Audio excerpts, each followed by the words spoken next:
아직도 온 천지가 꽃들의 축제입니다. 예수님은 들의 꽃을 보라, 공중에 나는 새를 보라 하시면서 주변에서 흔히 볼 수 있는 소재를 이용해서 하나님 나라의 교훈을 설교하셨습니다. 우리는 꽃들의 이야기를 계속합니다. 꽃들은 첫째로 그렇게 환하게 피어 있고 꽃의 얼굴이 그토록 아름다운 것은 하나님을 믿기에 근심하지 않기 때문이라고 했습니다. 두 번째로 꽃들은 그토록 아름다운 것이 곧 시들기 때문에 더 아름답다고 했습니다. 그래서 오늘 하루가 얼마나 소중한가를 알고 활짝 피었다고 했습니다. 오늘 그 꽃의 이야기 마지막 시간입니다. 꽃은 내 꽃을 피웁니다. 다른 꽃들을, 나무는 다른 나무를 탐하지 않고 내 꽃, 내 나무의 열매를 맺는다는 것입니다. 이것이 은혜가 되기를 주 예수의 이름으로 축원합니다. 매화는 벚꽃을 시기하거나 벚꽃이 되려 하지 않고, 진달래는 개나리를 시기하거나 진달래가 되려 하지 않고 자기 꽃을 피웁니다. 튤립은 튤립대로, 장미는 장미대로 핍니다. 그리고 그 장미 곁에 있는 안개꽃은 나는 왜 장미꽃이 아니야? 이렇게 한탄하지 않고 장미꽃 그 몽울몽울한 이야기처럼 그냥 많은 꽃들을 섬겨주며 피어 있습니다. 사람을 제외한 천하 만물은 모두가 나답게 살고 있습니다. 근데 사람만큼은 욕심의 죄성 때문에 나다운 삶을 살지 못하고 다른 꽃과 다른 나무를 항상 탐합니다. 그러면서 주님이 주신 행복을 찾지 못하고 남의 인생, 남의 욕망을 모방하며 살기에 불행을 자초하는 경우가 많이 있다는 것입니다. 오늘 본문은 사사기를 배경으로 한 대단히 인상적인 사건을 취급한 것으로 성경에 나타난 풍자적인 아주 아름다운 비유 중에 하나입니다. 왕이 되어서는 안 될 인물이 스스로 왕이 돼서 비극을 일으킨 사건이 나옵니다. 그의 이름은 아비멜렉입니다. 이 사건을 통해서 하나님이 우리에게 무슨 말씀을 하는가, 그 교훈을 마음에 새기시기 바랍니다. 첫째, 내 것이 아닌 것을 탐하지 말라라는 것입니다. 이 이야기의 본문은 기드온의 이야기부터 올라가게 됩니다. 기드온은 우리가 주일학교 때부터 배웠듯이 기드온과 그 용사들이 미디안을 물리치면서 나라를 위기에서 구해냅니다. 그래서 기드온과 그 후손들은 졸지에 이스라엘의 영웅이 됩니다. 그래서 이스라엘 백성들은 기드온에게 차라리 그냥 왕이 되어 달라고 이야기합니다. 그때 기드온이 이렇게 말합니다. 나는 왕이 될 수 없습니다. 이스라엘의 왕은 하나님이십니다 하며 거절을 합니다. 그런데 그의 아들 중 아비멜렉은 달랐습니다. 그는 스스로 왕이 되기 위해 수단과 방법을 가리지 않았습니다. 아비멜렉은 기드온의 70명의 아들, 그럼 기드온이 70명의 아들이 있었어요. 대단한 아버지입니다. 70명의 아들들 가운데 세겜의 가나안 여인 첩에게서 낳은 서자였습니다. 그는 이복 형제 70명을 다 죽이고 세겜 땅에 사는 외척의 도움을 빌려서 일종의 천부살인을 저지르고 스스로 왕이 됩니다. 신적 부르심을 받지 못한 자, 준비되거나 자격이 없는 자가 왕이 돼서 온 이스라엘은 비극으로 치닫게 됩니다. 아비멜렉의 비극은 한마디로 욕심의 죄성에 사로잡혀서 자기의 본분을 망각한 비극이었습니다. 아비멜렉은 자기 어머니가 세겜 사람이라고 했잖아요. 그래서 세겜에 있는 세겜 사람들을 모아놓고 연설을 합니다. 기드온의 70명의 아들들이 이스라엘 다스리면 나라가 어떻게 되겠습니까? 차라리 한 사람이 왕이 되는 게 낫지 않겠습니까? 날 좀 밀어주십시오. 그렇게 말합니다. 그 다음 이어서 아비멜렉은 혈연을 이용해서 말합니다. 나는 우리 어머니가 세겜 사람이에요. 당신들의 피가 섞여 있는 사람입니다. 그래서 당신들의 피가 섞여 있는 바로 이 혈연인 내가 왕이 되는 것이 당신들에게도 좋지 않겠습니까? 이렇게 말을 합니다. 그랬더니 세겜 사람들은 바알 브릿 묘에서 은 70개를 기드온에게 내줍니다. 바알 브릿은 당시 바알을 제사하던 산당입니다. 이스라엘이 부흥하고 역사를 일으킬 때는 여호와의 브릿에서 했는데 이제 그 부흥의 불씨가 꺼져가고 또한 사람들이 죄악으로 허망해지고 우상 숭배하면서 바알 브릿으로 대치가 된 것입니다. 아비멜렉의 경우, 기드온의 경우 그의 힘의 군사의 근간은 여호와 하나님이었습니다. 근데 아비멜렉의 힘의 근간, 군사의 근간은 바알브릿이었습니다. 아비멜렉은 이 바알브릿에서 받은 세겜 사람들의 은 70을 가지고 청부살인업자들을 고용을 하게 됩니다. 그래서 그걸로 기드온의 이복 형제들 70명을 모두 때려 죽이게 됩니다. 세겜 사람들은 이 아비멜렉의 잔인한 모습을 보고도 그대로 왕으로 삼습니다. 그러나 성경 어디에도 아비멜렉을 이스라엘의 초대 왕으로 인정하고 그렇게 기록하지는 않았습니다. 이 기드온의 70명의 아들들이 변을 당했을 때 유일하게 생존자 하나가 있었는데 그가 바로 요담이었습니다. 이 요담은 서슬퍼런 아비멜렉의 왕이 되고요. 그를 밀어준 세겜 족속이 있었잖아요. 그 세겜 족속에게 찾아갑니다.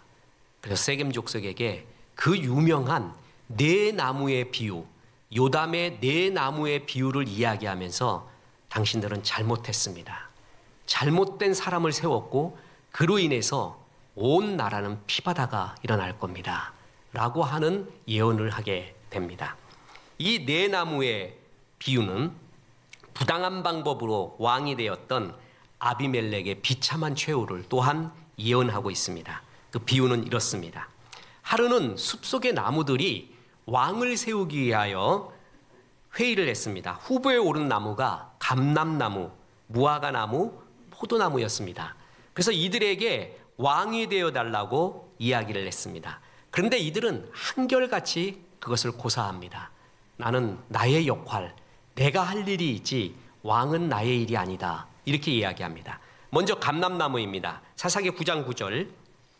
감람나무가 그들에게 이르되 내게 있는 나의 기름은 하나님과 사람을 영화롭게 하나니 내가 어찌 그것을 버리고 가서 나무들 위에 우쭐대리요 한지라. 감람나무는 나의 기름으로 하나님과 사람을 영화롭게 하는 게 나의 사명이다. 그것이 내가 태어난 이유다. 나는 왕이 싫다. 왕이 될 수 없고 나의 역할이 있다. 이렇게 말합니다.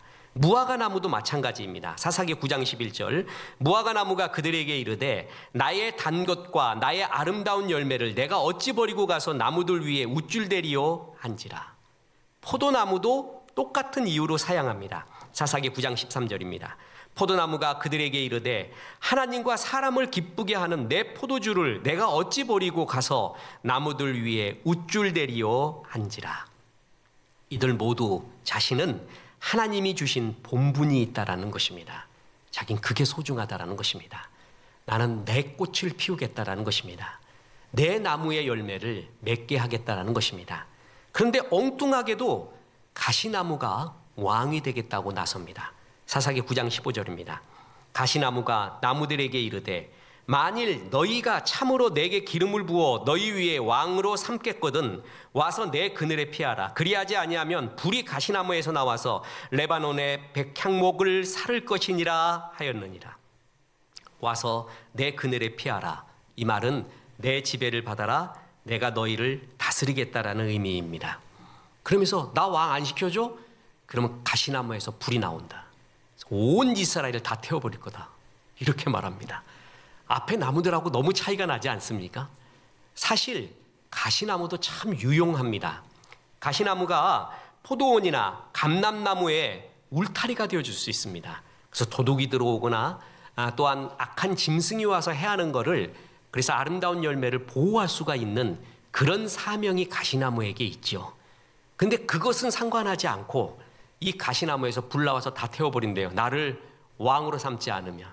이 가시나무가 울타리가 되지 않고 사람의 주머니에 있거나 우리 안방에 있어 보십시오. 사람 다 찔려 죽습니다. 자기 본분, 위치, 자리를 벗어날 때 이런 일이 일어나게 되는 겁니다. 그러면서 요담은 이 가시나무가 바로 아비멜렉이다. 이렇게 말하고 있는 것입니다. 그래서 이 아비멜렉 때문에 또한 당신 세겜들 사람 때문에 온 이스라엘과 세겜 그리고 아비멜렉 자신도 스스로 피 흘리게 되는 비극을 몰고 올 것이다 라고 예언한 것입니다. 자기 위치를 벗어났을 때 내 꽃이 아닌 남의 꽃을 탐할 때 내 나무의 열매가 아닌 다른 나무의 열매를 탐할 때 오는 비극, 그것을 말한 겁니다. 아니나 다를까 이 예언대로 아비멜렉과 세겜은 몰락합니다.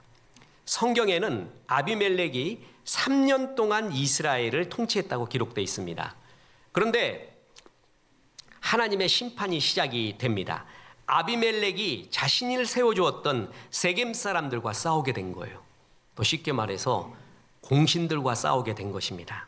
어느새 세겜 사람들은 아비멜렉의 일거수일투족을 감시하고 있었습니다. 견제하고 있었습니다. 그러면서 어떻게 되냐 하면은 세겜 지역, 아비멜렉이 왕이 되었기 때문에 세겜 지역도 아비멜렉의 땅이죠. 그 지역을 통과하는 사람들을 막 약탈을 합니다. 돈을 빼앗아요. 그랬더니 왕에게 도전하는 것이죠. 이런 일들이 일어나게 됐습니다. 어떻게 해서 세겜 사람들은 아비멜렉에게 배반하고 대항을 했을까? 왜 이런 일이 일어났을까? 성경은 정확하게 이유를 말합니다. 하나님의 심판 때문이라고 합니다. 보세요. 사사기 9장 22절. 아비멜렉이 이스라엘을 다스린 지 3년에 하나님이 아비멜렉과 세겜 사람들 사이에 악한 영을 보내심에 세겜 사람들이 아비멜렉을 배반하였으니. 하나님이 악한 영 보냈대요.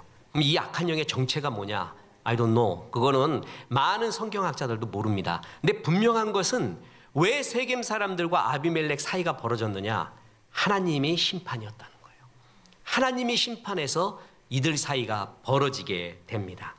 그랬더니 아비멜렉은 이제 화가 납니다. 아비멜렉의 주특기 다 죽이는 킬러 아닙니까? 세겜이 감히 나한테 반기를 들어?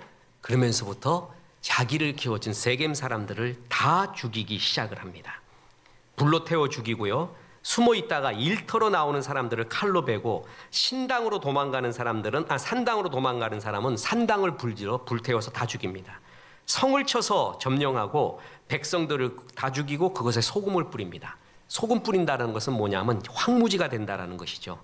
이 잔인성, 아비멜렉은 왕이 될 인재가 아니었습니다.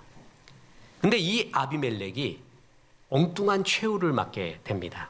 아비멜렉이 데베스라는 곳을 점령하자 모든 사람이 성읍에 있다가 망대로 피신을 합니다. 그랬더니 아비멜렉의 주특기가 뭐죠? 끝까지 죽이는 겁니다. 그래서 쫓아갑니다. 망대까지. 그랬더니 어떤 한 여인네가 이렇게 보니까 아비멜렉의 밑에 와 있습니다. 그래서 맷돌을 집어 던져버립니다. 그랬더니 그걸 맞고 아비멜렉이 머리가 두개골이 깨져갖고 죽게 됩니다. 보세요. 사사기 9장 53절. 한 여인이 맷돌 윗짝을 아비멜렉의 머리 위에 내리 던져 그의 두개골을 깨뜨리니. 사사기 9장 56절입니다. 아비멜렉이 그의 형제 70명을 죽여 자기 아버지에게 행한 악행을 하나님이 이같이 갚으셨고 또 세겜 사람들의 모든 악행을 하나님이 그들의 머리에 갚으셨으니 여룻바알, 이게 기드온입니다. 기드온의 아들 요담의 저주가 그들에게 응하니라. 하나님이 심판했다는 거죠. 자기가 왕이 됐어요. 우리가 성경 퀴즈에서도 알듯이 이스라엘의 초대 왕은 누구죠? 사울이에요. 그런데 어떤 성경학자, 약간 또 급진적인 성경학자들 중에서는 아비멜렉이 첫 번째 왕이래요. 왜냐하면 진짜 왕이 돼서 3년 동안 다스렸거든요. 근데 성경에서 어느 누구도 아비멜렉을 정통성을 인정하지 않습니다. 그냥 자기가 왕 된 거예요. 그런데 하나님이 아비멜렉과 그를 밀어준 세겜을 모두 다 심판했다라고 말합니다. 행악자를 심판할 때 개인만 벌하는 것이 아니라 거기에 동참했던 악한 공동체를 함께 벌하셨습니다. 그래서 아비멜렉, 세겜 사람들, 그리고 이러한 모든 풍조를 만든 이스라엘 전체를 심판하신 것이 요담의 네 나무의 비유였습니다. 사사기 9장 9절입니다. 감람나무가 그들에게 이르되 내게 있는 나의 기름은 하나님과 사람을 영화롭게 하나니 내가 어찌 그것을 버리고 가서 나무들 위에 우쭐대리요 한지라. 무화과 나무가 그들에게 이르되 나의 단 것과 나의 아름다운 열매를 내가 어찌 버리고 가서 나무들 위에 우쭐대리요 한지라. 13절. 포도나무가 그들에게 이르되 사람과 하나님과 사람을 기쁘게 하는 내 포도주를 내가 어찌 버리고 가서 나무들 위에 우쭐대리요 한지라. 그들은 자기의 본분을 알았습니다. 나의 사명의 소중함을 알았습니다. 내 꽃을 피워야 된다는 걸 알았습니다. 내 나무 열매의 소중함을 알았습니다. 내게 주신 것을 바라보며 감사하는 인생이 있고 내게 없는 것만 바라보며 불평하고 욕심 부리는 인생이 있습니다. 마귀는 그걸 이용합니다. 에덴 동산 기억하십니까?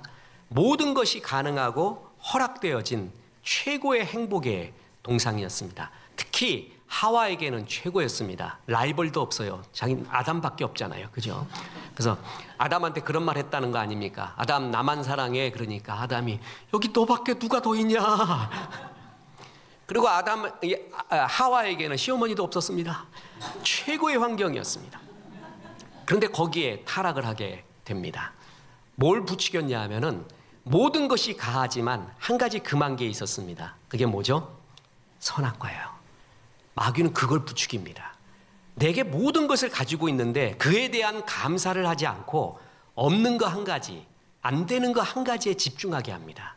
그래서 인생을 망치게 해요. 그게 인간 타락의 시작이었습니다. 우리도 돌아보면 소중한 것, 귀한 것, 많이 주신 것이 참 많이 있습니다. 근데 그것에 대한 감사와 즐거움, 기쁨은 없어지고 내게 없는 것만 계속 바라봐요. 내 꽃이 아닌 것, 내 열매가 아닌 것만 계속 바라보며 불행을 스스로 자취한다라는 것입니다. 그렇습니다. 내게 주신 것을 감사하며 늘 기뻐하고 즐거워하는 인생이 있고 내게 없는 것만 바라보며 불평하고 불만하고 본분을 벗어나는 인생이 있다라는 것입니다. 다윗이 골리앗과 대결을 할 때 그 조그만 놈이 나오니까 사울은 자기가 갖고 있는 군장, 자기가 갖고 있는 철제 갑옷과 칼과 방패를 줍니다. 그런데 다윗이 뭐라 그랬는지 아십니까? 이건 나한테 맞지 않는데요. 참 좋은 것은 맞는데 나한테 맞지 않습니다. 나한테 맞는 것이 있는데 그게 물맷돌이었습니다. 생각해 보십시오. 철제 갑옷과 방패와 칼이 정말 위대하고 아름답죠. 물맷돌은 얼마나 초라합니까? 그런데 다윗에게 맞는 것은 물맷돌이었어요. 그걸 가지고 골리앗을 이깁니다. 남의 어마무시한 무기보다 주께서 내게 주신 무기가, 익숙한 무기가 더 중요합니다. 멋져 보이는 남의 삶과 사명보다 내게 주신 삶과 사명이 더 중요합니다. 거기에 집중해라 라는 것입니다. 우리 속에 나쁜 늑대와 좋은 늑대가 있다고 했습니다. 나쁜 늑대는 내게 주신 것이 아닌 것입니다. 그리고 좋은 늑대는 내게 주신 것, 내게 하라고 하는 것입니다.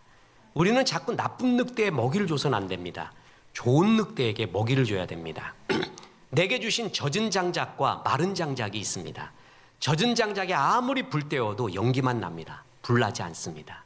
근데 마른 장작에 불을 때우면 조금만 불을 내도 엄청난 불길을 쌓이면서 많은 주변의 것들도 다 태우게 됩니다. 신앙이 깊어질수록 하나님을 사랑할수록 내게 주신 것을 알게 됩니다. 주께서 내게 주신 것이 무엇인지를 깨닫게 돼요. 그게 은혜예요. 그리고 거기에 집중할 때 역사가 나타나고 은혜가 나타나고 영광이 나타나는 거예요. 충성이라는 것이 뭐냐면 하나님께서 내게 주신 것을 잘 지키는 걸 충성이라고 합니다. 남의 것 늘 탐내가지고 남의 삶을 살려고 하는 것이 아니라 내게 주신 것을 소중히 여기고 거기에 집중하는 것을 충성이라고 말합니다. 순교란 무엇이냐면은 주께서 하라는 일을 하다가 그러다가 소천하면 그걸 순교라고 하는 것이에요. 내게 주신 일. 그래서 다윗이 춤을 추며 고백했던 다윗의 믹담 최고의 시 16편, 시 16편처럼 내게 줄로 재어준 곳, 내게 줄로 재어준 곳은 아름다운 곳에 있으며 실로 아름답도다. 내게 줄로 재어준 것을 발견하고 내 꽃을 피우고 내 나무의 열매를 가꾸는 것이 가장 소중하고 아름답다라는 것입니다. 여러분, 인터넷에서 발 사진으로 유명한 사람이 있습니다. 여자입니다. 발이 너무 이뻐갖고 아름다워서 유명한 게 아니라 너무 못생겨서 발이 너무 망가져서 아름다운 사람 아십니까? 예, 발레리나 강수진입니다. 이 사람이 수기에서 정말 잊혀지지 않는 말이 있습니다. 자신보다 탁월한 성취를 내는 성각자들을 존경하되 우상으로 삼지 마십시오. 그래서 그는 존경하는 발레리나는 있어도 우상은 없다고 합니다. 자기가 존경하는 발레리나가 있대요. 그에게 배우는 거는 그의 인간 승리, 그의 인사이트, 그걸 배우지 그 사람이 갖고 있는 손짓, 몸짓, 표정을 배우질 않는데요. 왜 그러냐면 나의 손짓이 중요해서. 나의 몸짓, 나의 눈빛과 얼굴빛이 더 소중하대요. 그래서 그들을 존중하되 우상은 없다는 거예요. 그래서 나의 것의 소중함, 발레리나 강수진 정말 뛰어납니다. 독일의 작가 중에 막스 프리쉬라는 사람이 있습니다. 이게 우리나라에 말로 소개가 안 됐는데 굉장히 영감 있는 소설입니다. 그의 소설 중에 나를 간텐바인이라고 부르기로 하자. 제목이 참 좋죠. 이 사람의 이름이 간텐바인이 아니에요. 근데 자기의 이름을 이제부터는 간텐바인으로 부르기로 하자. 그리고 그렇게 살아보자 라는 소설, 실험적 소설입니다. 우리도 왜 그러잖아요. 나도 저 사람의 삶을 살아봤으면, 저 사람처럼 살아봤으면, 그가 되어봤으면, 그 마음속에 있는 우리의 마음을 소설로 나타낸 거죠. 그래서 내가 다른 사람으로 살아보면 어떨까? 이름도 바꾸고 인간관계도 바꾸고 성격까지 다 바꾸어서 주인공이 진짜 자기의 이름을 간텐바인으로 부릅니다. 그리고 눈먼 사람으로 삽니다. 그래서 결혼도 하고 사회생활도 합니다. 여러분 묻겠습니다. 이 사람은 행복했을까요? 역시 이들의 삶에 멋있는 게 있어 이렇게 생각했을까요? 아니라는 것이죠. 꿈이 있는 사람보다 더 불쌍한 사람은 가짜 꿈을 쫓아간 사람입니다. 진짜 내가 아니라 가짜 나를 쫓아간 사람이 더 불행한 사람입니다. 자크 라칸 같은 사회학자들이 말하듯이 우리들이 꿈꾸고 있는 마음속에 욕망하고 있는 것은 거의 90% 이상 나의 욕망이 아니래요. 남의 욕망, 모방 욕망이라고 합니다. 남이 이렇게 됐기 때문에 나도 그렇게 되고 싶어 하는, 그리고 저 정도는 돼야지 하는 남에 대한 모방이 나의 꿈으로 변해 있다는 거죠. 이 중에 진짜는 내 꿈을 찾은 사람이에요. 나의 꽃을 찾은 사람이에요. 어린 왕자가 자기 별을 떠나가지고 지구별로 오고 다른 데로 다 가보니까 거기에 놀랬던 게 하나가 뭡니까? 장미꽃이 너무 많아. 나는 자기 별에서, 어린 왕자 별에서 자기가 사랑하고 이야기했고 또 다투기도 했는지 모르는데 장미꽃 하나가 제일 소중한 줄 알았는데, 아름다운 줄 알았는데, 여기 와보니까 장미꽃 몇만 송이가 있어서 거기서 멘붕이 옵니다. 이렇게 아름다운 장미꽃이 있다니. 그랬더니 사막의 여우, 현자를 의미하죠. 그가 어린 왕자한테 말합니다. 이 수많은 장미꽃, 이거 아름다운 거 아니야. 진짜는 네가 이야기했고, 네가 대화 나눴고, 아파했고, 좋아했고, 너와 함께 시간을 나눴던 추억이 있는 그 장미 한 송이가 제일 소중한 것이야. 멋진 말을 해줍니다. 그래서 뭐가 소중한가? 객관적으로 멋져 보이는 것이 아닙니다. 주께서 내게 주신 것, 그것이 가장 소중합니다. 목사님, 그래도 내게 준 게 좀 뽀대 나는 거면 되게 좋겠는데요. 나는 왜 이 모양일까요? 그런 사람에게 제가 자유를 느낀 구절이 있었다고 했죠. 많이 준 자에게는 뭐라고요? 많이 찾습니다. 이게 진짜 믿어지잖아요. 그러면 작게 받는 게 낫습니다. 적은 것을 받은 것이 낫습니다. 그래서 소박하게 행복하게 사는 게 낫지, 많은 것 받아가지고 그냥 골치 아프고 신경 쓰고 또 하나님이 다 결산합니다. 너 그 많은 것 갖고 뭐 하고 왔냐? 얼마나 힘들까 모르겠어요. 차라리 작게 받는 게 낫습니다. 나사못 같은 사람이 있습니다. 그런데 언젠가도 말했듯이 나사못이 세계의 발명일이라는 거예요. 어떤 학자의 표현에는. 이거 갖고 세계의 발명은 모든 것이 이루어졌대요. 제일 소중한 거 하나를 들려면 나사못.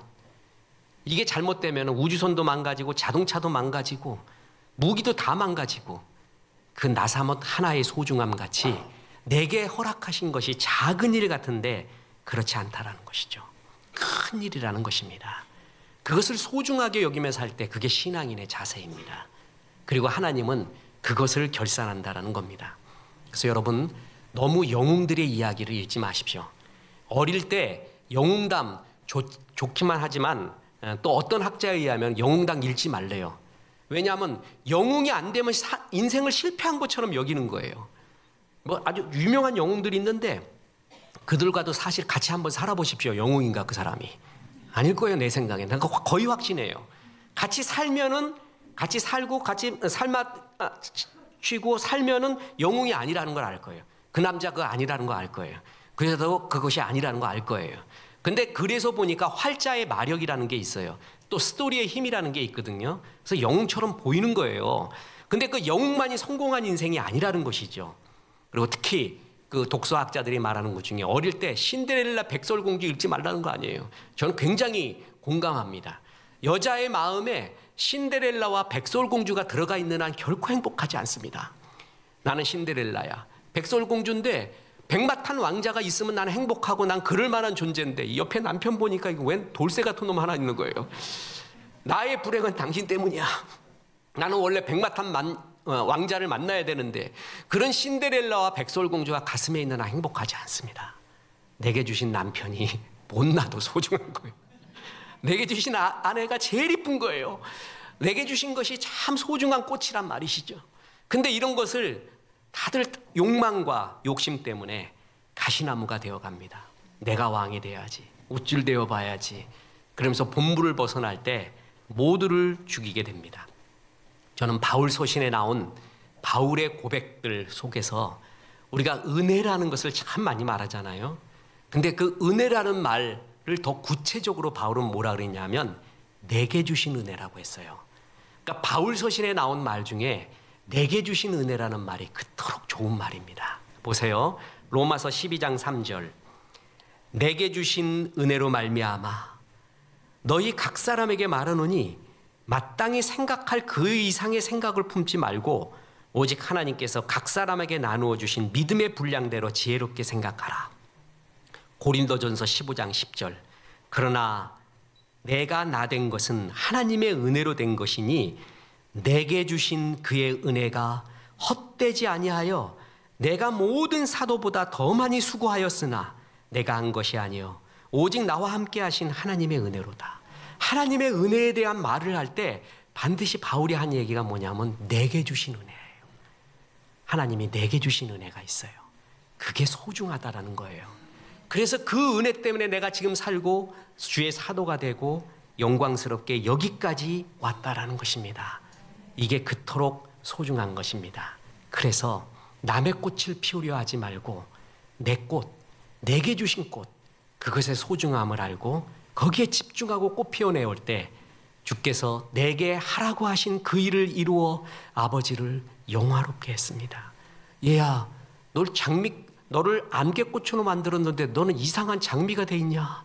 이게 아니었는데. 너를 개나리로 만들었는데 너는 어떻게 튤립이 돼버렸느냐? 이게 아니었는데. 내게 하라고 한 일, 은혜를 받으면 받을수록 주를 사랑하면 할수록 그게 보입니다. 그리고 거기에 집중하면 되는 겁니다.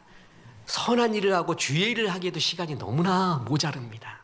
내게 주신 이 젊음, 아직도 생각할 수 있는 힘, 아직도 걸을 수 있는 다리, 소리가 나오는 것, 생각할 수 있는 것, 그 모든 것은 아직 꽃같이 피어 있다라는 이야기입니다. 그때 최선을 다해 피어야 됩니다. 감사하고 기뻐하셔야 됩니다. 그리고 최선을 다해 이 꽃으로 사람들을 주께로 인도하고 그러다가 어느 날 주님이 부르면 가고 나비처럼 가볍게 날아가고 그게 우리의 인생입니다. 꽃이 그걸 말해주고 있습니다. 꽃은 근심하지 않습니다. 하나님께서 반드시 먹이신다는 걸 알기에 염려하지 않고 근심하지 않고 그래서 낯빛이 그렇게 고울 수가 없습니다. 꽃은 분명히 내가 내일 시든다는 걸 알기에 오늘 최선을 다해 핍니다. 오늘의 소중함을 알고 오늘 해야 될 일들을 오늘 웃어줘야 되고 오늘 전도해야 되고 기뻐해야 될 일을 잘 합니다. 그리고 꽃은 남의 꽃을 부러워하지 않습니다. 안개꽃은 안개꽃대로, 장미는 장미대로, 튤립은 튤립대로 자기의 꽃을 피웁니다. 자기의 역할을 다 합니다. 그러면서 주께 영광을 돌립니다. 사랑하는 여러분, 꽃보다 소중한 여러분, 지금 꽃보다 더 활짝 피어있는 여러분, 오늘을 늘 감사하십시오. 기뻐하십시오. 그리고 내 사랑하는 자녀와 지금 이렇게 얘기할 수 있다는 것, 같이 눈 마주치고 밥도 같이 먹을 수 있다는 것, 그리고 아직 효도하는 우리 어머니 아버지가 있다는 것, 사랑하는 사람이 곁에 있다는 것, 그것처럼 소중한 일이 없습니다. 항상 기뻐하고 감사하십시오. 그리고 최선을 다해 주의 일을 하다가 주님 부르시면 다 천국에서 만나면 되는 겁니다. 얘기했죠? 우리 천국 가서 뭘 먹자고요? 만나는 먹어봐야 돼. 만나. 정말 먹고 싶은 거. 그리고 사랑하는 사람들 거기서 다 만나고 말이에요. 우리에게 이런 생명의 삶을 주신 게 얼마나 감사합니까? 꽃보다 소중한 여러분, 꽃보다 더 아름답게 오늘 하루하루를 사시고 기뻐하시고 복음 전하시고 주님 앞에 하늘나라의 꽃 인생 되기를 주 예수의 이름으로 축원합니다.